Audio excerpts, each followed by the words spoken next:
दूर किसी जंगल में एक चिड़िया अपनी बेटी के साथ रहती थी। उसने अपने घर के पास ही अपने खेत में खरबूजों की बेलें लगाई हुई थी। चिड़िया ने अपनी खरबूजों की बेलों की अच्छे से सेवा की थी। उसने अपनी बेलों को समय पर पानी दिया था और मेहनत की थी। उस कारण चिड़िया के खरबूजे बहुत मीठे थे। चिड़िया अपने खरबूजे तोड़कर बैलगाड़ी पर लादकर मंडी पहुंचती है और उसे अच्छा मुनाफा होता है। उसी जंगल में एक कालू कौवा भी रहता था। उसने भी खरबूजों की खेती की थी, मगर उसकी सारी बेलें सूखी हुई थीं, इसलिए उसके खरबूजे फीके और बेस्वाद थे। कालू, कितने का एक खरबूजा दे रहे हो? चाचा छमछम, 5 रुपए। 5 रुपए का है एक खरबूजा। फिर चाचा छमछम कालू कौवे से एक खरबूजा खरीद लेता है और उसे वहीं खेत में ही खाने लगता है। छी छी, ये खरबूजा तो बहुत फीका और बेस्वाद है। कौवे, मेरे 5 रुपए भी जाया गए और मुंह का स्वाद भी खराब हुआ। ये कहते हुए चाचा छमछम खरबूजा खाए बिना ही वहाँ से चला जाता है। अगर ऐसे पक्षियों को मेरे खेत के खरबूजे पसंद न आए तो कोई भी मुझसे खरबूजे नहीं खरीदेगा। मुझे कुछ करना होगा। ये सोचकर कालू कौवा जल्दी से अपने घर जाता है और घर जाकर अपनी पत्नी को सारी बात बताता है। चाचा छमछम तो बिना खरबूजा खाए ही वहाँ से चला गया। कालू, चिड़िया तो अपने खरबूजे बेचकर लाखों मुनाफा कमा रही है। क्या अब हमारे खरबूजे कोई भी नहीं खाएगा? मैं अभी अपने मामा जी के पास जाता हूँ और उनसे बात करता हूँ। कालू उसी समय अपने मामा जी की तरफ उड़ता है। मामा जी, कुछ ऐसा करें जो मेरे खरबूजे भी चिड़िया की तरह मीठे हो जाएं, वरना मेरे खरबूजे खेत में ही गल सड़ जाएंगे और कोई भी मेरे खरबूजे नहीं खाएगा। तुमने अपनी बेलों को पानी नहीं दिया, इसलिए तुम्हारे खेत के खरबूजे फीके हैं। मगर मेरे पास एक उपाय है। लो, तुम ये केमिकल ले जाओ। केमिकल? मगर इससे क्या होगा मामा जी? बताता हूँ। तुम इस बोतल में से एक टीका भर के हर खरबूजे में लगा देना। इससे खरबूजे मीठे हो जाएंगे। वाह मामा जी, वाह! मुझे पता था ऐसे मुश्किल समय में मेरे मामा जी ही कोई उपाय बता सकते हैं। फिर कालू कौवा वो केमिकल वाली बोतल उठाकर वहाँ से चला जाता है। फिर रात को गोरी और कालू बड़े बड़े खरबूजों में एक एक टीका केमिकल वाली बोतल से भरकर लगा देते हैं। कुछ ही देर बाद सारे खरबूजे पके हुए लगने लगते हैं। कालू जी, अब तो हमारे खरबूजे भी बिकेंगे ना? क्यों नहीं, हम चिड़िया से 2 रुपए सस्ते जो देंगे खरबूजे। फिर वो दोनों घर जाकर सो जाते हैं। दूसरे दिन कौवा और कौवी टीकों वाले खरबूजे तोड़कर बेचने लगते हैं। मीठे मीठे खरबूजे, चिड़िया से 2 रुपए सस्ते खरबूजे लो। ये सुनकर कबूतर वहाँ आता है। पहले मैं खाकर चेक करूँगा और फिर बाद में पूरे 5 किलो लूँगा। लो लो, खाओ चाचा कबूतर, जैसे चाहे तसल्ली करो। फिर कबूतर कालू से एक खरबूजा लेकर खाता है, जो बहुत मीठा था। सच में कौवे और कौवी, ये खरबूजे तो बहुत मीठे हैं, बल्कि कुछ ज्यादा ही मीठे हैं। आप मुझे 5 किलो खरबूजे दे दो। फिर कबूतर कौवे को पैसे देता है और खरबूजे लेकर वहाँ से चला जाता है।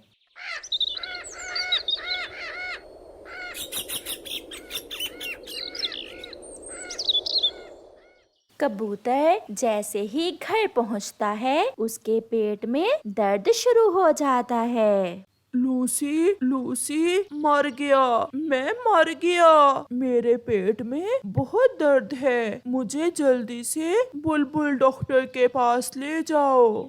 मिठू तोता भी कौवे से खरबूजे लेकर खा लेता है। कौवो, मैंने तो पहली बार इतना मीठा खरबूजा खाया है।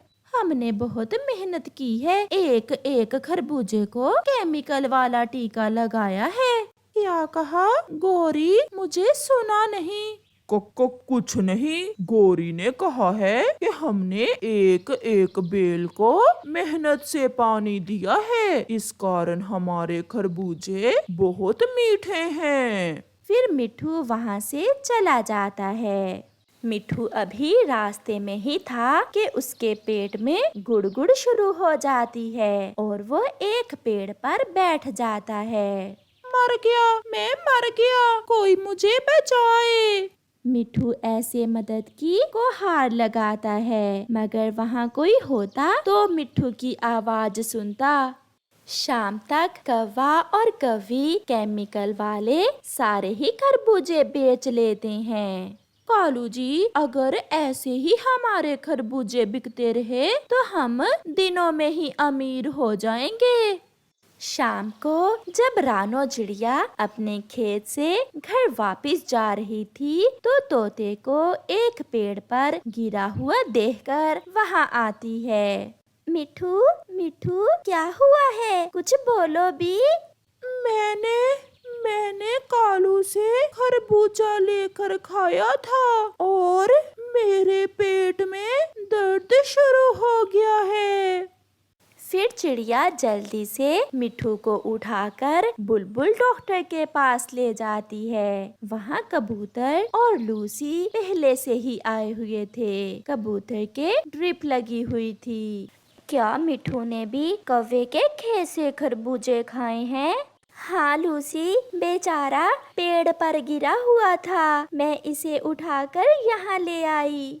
मैं इसे दवा देती हूँ। पहले भी कई पक्षी पेट दर्द की दवा लेकर गए हैं। जिसने भी कालू कौवे से खरबूजे लेकर खाए सबके पेट में दर्द है। इसका मतलब कालू और गोरी ने अपने खरबूजे को कोई केमिकल लगा रखा है। मैं आज ही उनका पीछा करती हूँ और सच सामने लाती हूँ।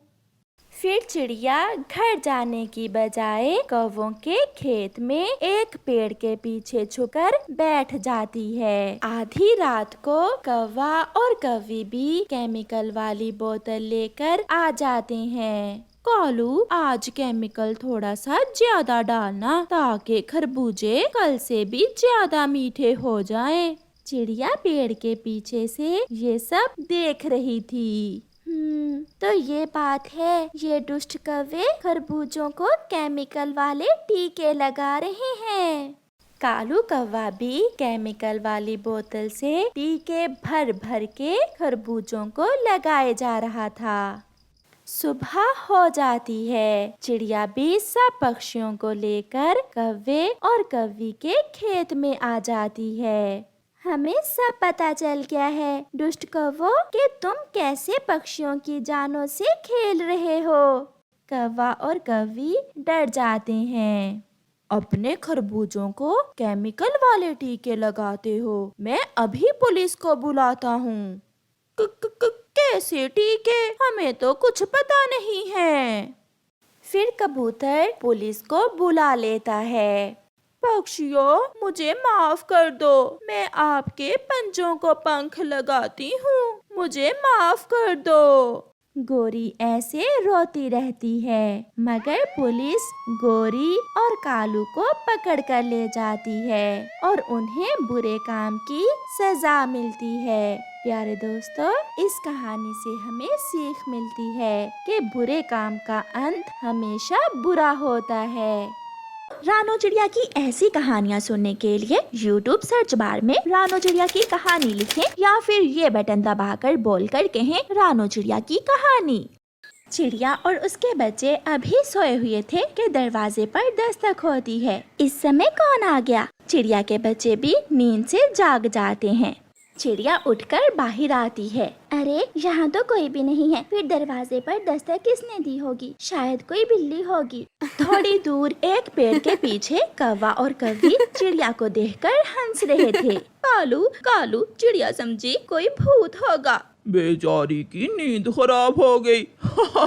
चल गोरी, मुझे तो अब बहुत नींद आ रही है, आज के लिए इतना ही मजाक काफी है। फिर कौवा और कव्वी अपने घर जाकर सो जाते हैं। तोते भैया, रात 2 बार मेरे दरवाजे पर दस्तक हुई। जब मैं बाहर गई तो बाहर कोई भी नहीं था। मेरे साथ भी ऐसा ही हुआ। मैं गहरी नींद सो रहा था कि दरवाजे पर दस्तक हुई। मैंने दरवाजा खोला तो दूर दूर तक कोई दिखाई ही नहीं दे रहा था मुझे तो फिर ये शरारत कौन कर रहा है हमारे साथ? मैं तो रात भर सो नहीं पाई। तोता और चिड़िया वहाँ बैठे हुए थे कि गोरी कव्वी दौड़ी दौड़ी आती है। मेरा कालू, चिड़िया और तोते, मेरे कालू को बचा लो, उसे पहाड़ों पर चील ने पकड़ लिया है। तोते जल्दी चलो, हमें किसी तरह कालू को बचाना होगा। गोरी चलो हमारे साथ। चिड़िया बहन, तुम तोते को लेकर जाओ, मैं कबूतर को लेकर आती हूँ। गोरी कबूतर को लेने चली जाती है। चिड़िया और तोता पहाड़ों की तरफ भाग जाते हैं। कालू जी, चिड़िया और तोता पहाड़ों की तरफ चले गए हैं। अब तुम तोते के घर से भोजन चुरा लाओ और मैं चिड़िया के घर से भोजन चुरा लाती हूँ। चिड़िया मुझे चील से बचाने जा रही है। मगर मैं तो यहाँ हूँ, मैं जा रहा हूँ चिड़िया का भोजन चुराने। गोरी चिड़िया के घर से सारा दाना चुरा लाती है। दोनों पति पत्नी दाना लेकर अपने घर चले जाते हैं और अंदर से कुंडी लगा लेते हैं। दोनों पति पत्नी दाना लेकर अपने घर चले जाते हैं और अंदर से कुंडी लगा लेते हैं। तोते भैया, यहाँ तो कोई नहीं है, ना कालू है और ना ही चील। चिड़िया जल्दी चलो, ऐसा ना हो कि वो चील हमें ही शिकार बना ले। गोरी ने इतना बड़ा झूठ क्यों बोला हमसे? मेरे फल, मेरा दाना, चिड़िया जल्दी चलो जल्दी, कहीं वो कौवे हमें यहाँ भेजकर हमारा भोजन ही ना चुरा ले।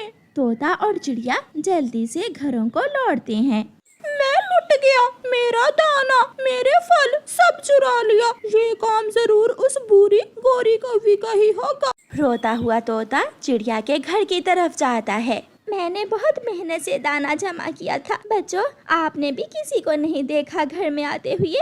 मम्मा, हम तो सो रहे थे, हमें क्या मालूम। तोता भी वहाँ आ जाता है। मैंने कहा था वो गौरी की बच्ची बहुत छोटी है, उसने हमें पहाड़ों पर भेजकर हमारे घरों को लूट लिया। तोते, मेरा तो सारा ही दाना चुरा कर ले गए हैं वो कौवे। तोते भैया, चलो उनके घर जाकर देखते हैं।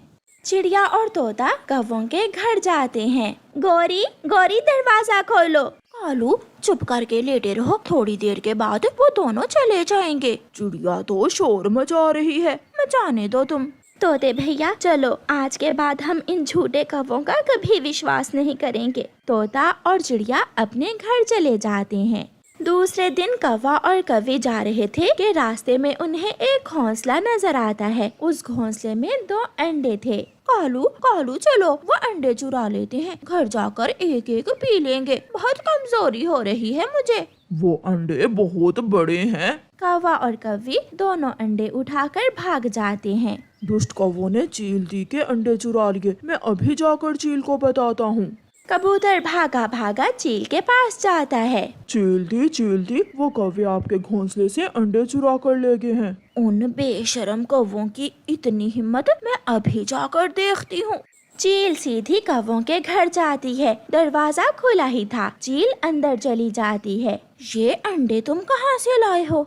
चील दी, ये मुर्गी के अंडे हैं, आमलेट बनाने के लिए लाई हूँ। आमलेट की बच्ची, ये मेरे अंडे हैं, मैं तुम्हें खिलाती हूँ चील अंडा आमलेट।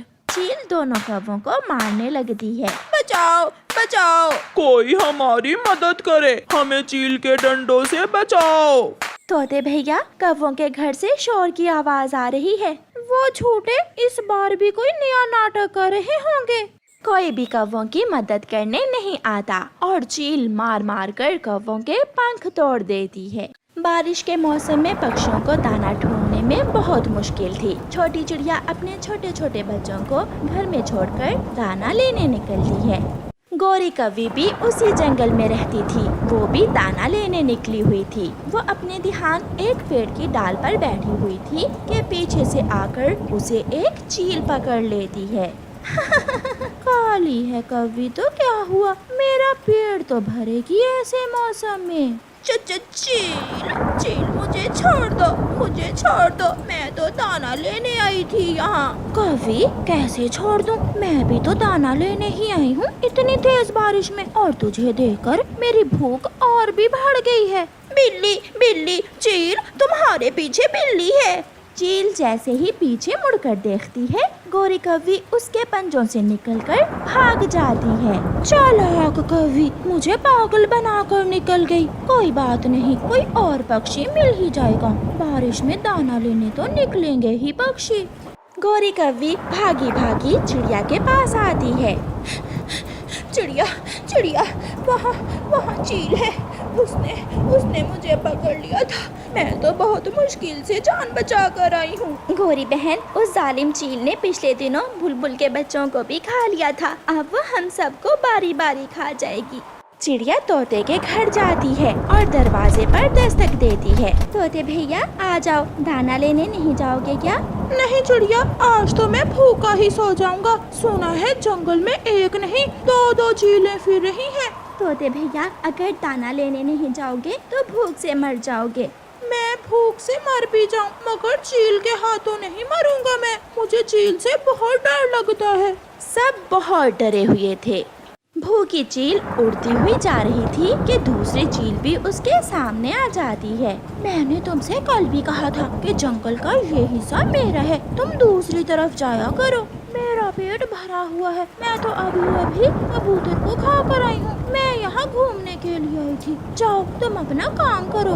वो भूखी चील, जिसे अभी तक कोई शिकार नहीं मिला था, वहाँ से आगे चली जाती है। रानो चिड़िया को अपने बच्चों के लिए दाना मिल गया था। वो अपने बच्चों का दाना लेकर घर जाने ही वाली थी कि उसकी नजर पेड़ की डाल पर बैठी हुई भूखी चील पर जाती है और चिड़िया झाड़ियों में छुप जाती है। जब तक ये चील यहाँ बैठी हुई है, मैं यहाँ ही छुप कर बैठी रहूंगी। खुशबू तो है किसी न किसी पक्षी की, मगर नजर नहीं आ रहा। मेरी नजर भी तो कमजोर है ना। चलो मैं यहाँ बैठकर इंतजार करती हूँ। गुड़िया बहन, मम्मा अभी तक नहीं आई। मुझे मम्मा की चिंता हो रही है। अब तक तो मम्मा को आ जाना चाहिए था। भाई, बारिश में दाना लेने मम्मा को बहुत दूर दूर तक जाना होता है, शायद इसलिए मम्मा अभी तक नहीं आई। बच्चे डरे हुए थे और अपनी मम्मा का इंतजार कर रहे थे। अगर मैं यहाँ ही छुप कर बैठी रही तो ये चील भी यहाँ से नहीं जाएगी। मुझे अपने घर बच्चों के पास जाना है। चिड़िया हौसला करके उड़ती है और भागने की कोशिश करती है, मगर वो चील चिड़िया को देख लेती है। चील भी चिड़िया के पीछे उड़ती है। चील के पंख बड़े थे, इसलिए वो थोड़ी ही देर में चिड़िया का रास्ता रोक लेती है। मुझसे बचकर कहाँ जाओगी छोटी चिड़िया? चील दी, मुझे जाने दे। मैंने दूसरी चील से वादा किया है, आज मैं उसकी भूख मिटाऊंगी। दूसरी चील? क्या वो अब भी इस जंगल से पक्षी खाती है? तो और क्या, वो मुझे जाते हुए मिली थी। मैंने उसे कहा कि मैं दाना खाकर मोटी ताजी होकर वापस आती हूँ, फिर मुझे खा लेना। अब तुम मुझे जाने दो। दोनों की बातें सुनकर दूसरी चील भी वहाँ आ जाती है। दूसरी चील के आते ही भूखी चील दूसरी चील पर टूट पड़ती है। दोनों में खूब लड़ाई शुरू हो जाती है। मौका देखकर चिड़िया वहाँ से भाग जाती है। लड़ कर दोनों चीलें मर जाती हैं। बच गई, मैं अपने बच्चों के पास आ गई। चिड़िया की सांस फूली हुई थी। मम्मा, क्या हुआ? आप इतनी डरी हुई क्यों हैं? फिर मम्मा चिड़िया अपने बच्चों को बताती है कि उसने कैसे उस चील को पागल बनाकर अपनी जान बचाई। बच्चे ये सुनकर हंसने लग जाते हैं और अपनी माँ के गले लग जाते हैं।